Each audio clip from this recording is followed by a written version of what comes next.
पूर्व मुख्यमंत्री भूपेंद्र सिंह हुड्डा और इनेलो नेता अभय सिंह चौटाला पहले अपनी सरकार तो बना लें, इसके बाद प्रदेश में डिप्टी सीएम बनने की बात करें। वह जानते हैं कि उनका जनाधार खिसक चुका है, इसलिए पब्लिक को बहकाने के लिए इस तरह की बातें कर रहे हैं। यह कहना है कैबिनेट मंत्री डॉक्टर बनवारी लाल का। बनवारी लाल आज पृथला विधानसभा में जनसंवाद कार्यक्रम में शिरकत करने पहुंचे थे। दिखाई दे रहा ये नजारा फरीदाबाद की पृथला विधानसभा का है, जहां कैबिनेट मंत्री बनवारी लाल जनसंवाद कार्यक्रम में पहुंचे। इस मौके पर कैबिनेट मंत्री ने लोगों की समस्याएं सुनी और कुछ समस्याओं को तो मौके पर ही हल किया। बाकी बड़ी समस्याओं के लिए भी जल्द ही समाधान करने की बात कहते हुए नजर आए। इस मौके पर कैबिनेट मंत्री ने बुढ़ापा पेंशन बनवाने की एवज में रिश्वत मांगने की शिकायत पर पेंशन ऑफिस में कार्यरत कर्मचारी गजेंद्र को भी सस्पेंड कर दिया। इस दौरान कैबिनेट मंत्री बनवारी लाल लोगों को सरकार की 9 साल की उपलब्धियां गिनवा रहे थे और उन्होंने लोगों की राय भी ली। उन्होंने लोगों को पोर्टल की उपलब्धियां गिनाते हुए कहा कि विपक्षी दल अपनी सत्ता आने पर पोर्टल बंद करने की बात करते हैं, जबकि इससे आम आदमी को राहत मिल रही है। पहुंचे हो जनसंवाद का कार्यक्रम जो है कई गाँव में आपका, लोगों ने समस्याएं भी आपके आगे रखी, किस तरह की समस्याएं जो है आपके आगे आई? देखो, जिस तरह से प्रदेश के मुख्यमंत्री जी विधानसभाओं में जाकर जनसंवाद कार्यक्रम कर रहे हैं, उसी तर्ज पर सभी मंत्री, विधायक और सांसद भी गांव में जाकर के जनसंवाद कार्यक्रम कर रहे हैं।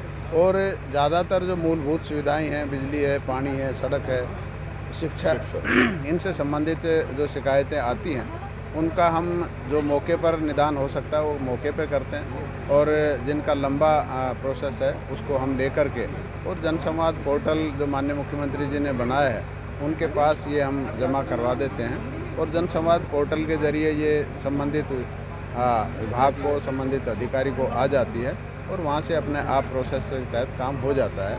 तो आज भी हमने 5 गांव करने हैं इस पृथला विधानसभा के। अभी 2 गांव हुए हैं, अटाली था और ये हीरापुर है, और आगे भी हम जाएंगे इन 3 गांवों में भी हमारा जनसंवाद का कार्यक्रम है। और लोगों जो हमारी सरकार की योजनाएं हैं उन योजनाओं का हमने बताया और लोगों से फीडबैक भी लिया। तो अच्छा फीडबैक है लोगों की। कुछ एक जो किसी की पेंशन कट गई है या किसी के जो बेनिफिट नहीं मिल रहा, उनके लिए भी हमने अधिकारियों को दिशा निर्देश दिए हैं कि अगर इनकी गलत कटी है पेंशन या नहीं बनी है तो उसका भी समाधान हमने मौके पर करवाया है। तो लोगों में अच्छा इस रुझान है। और सरकार के प्रति जो हमारा जो पोर्टल का जो सिस्टम चल रहा है, जो विपक्ष इस बात को कहता है कि ये पोर्टल की सरकार है और इस पोर्टल को बंद कर दिया जाए, तो आज हमने जनता से ही पूछा, पिछले गांव में भी हमने पूछा था और इस गांव में भी हमने लोगों से ये बात पूछी कि भाई आप इस पोर्टल के पक्ष में हैं, तो लोगों ने सब ने हाथ खड़ा करके ये समर्थन किया है कि सरकार का जो ये पोर्टल का सिस्टम है बहुत अच्छा है और इसको चलना चाहिए, क्योंकि इसी के जरिए हमें घर बैठे जो सरकार की योजनाओं का लाभ मिल रहा है। मंत्री जी, जेवर हाईवे को लेकर किसान अनिश्चितकालीन धरने पर हैं, विधायक जी ने संज्ञान में डाला है, क्या कुछ आगे की पैरवी हो पाएगी? देखो, माननीय मुख्यमंत्री जी ने आश्वस्त किया हुआ है और उसके बाद गडकरी जी ने भी आश्वस्त किया है कि हम इसका समाधान करेंगे। और मैं भी आज जो आपने डिमांड दी है इसको माननीय मुख्यमंत्री जी तक पहुंचाऊंगा और आपकी ये समस्या का समाधान हम करवाएंगे। मंत्री जी, जिस तरीके से हुड्डा साहब कह रहे हैं कि 4 डिप्टी सीएम बनाएंगे, वहीं इनेलो ने भी कहा है कि 2 डिप्टी सीएम वो भी बनाएंगे, किस नज़रिए से देख रहे हो? देखो, पहले तो उनकी सरकार बनेगी तभी बनाएंगे ना। और ये तो लोगों को लुभाने वाली बात है। इतने छोटे से प्रदेश के अंदर 4 उप मुख्यमंत्री संभव नहीं है। सिर्फ बकाने के लिए, लोगों को कास्ट बेस बांटने के लिए हर जाति का उप मुख्यमंत्री बनाएंगे, तो ये एक असंभव सी बात है।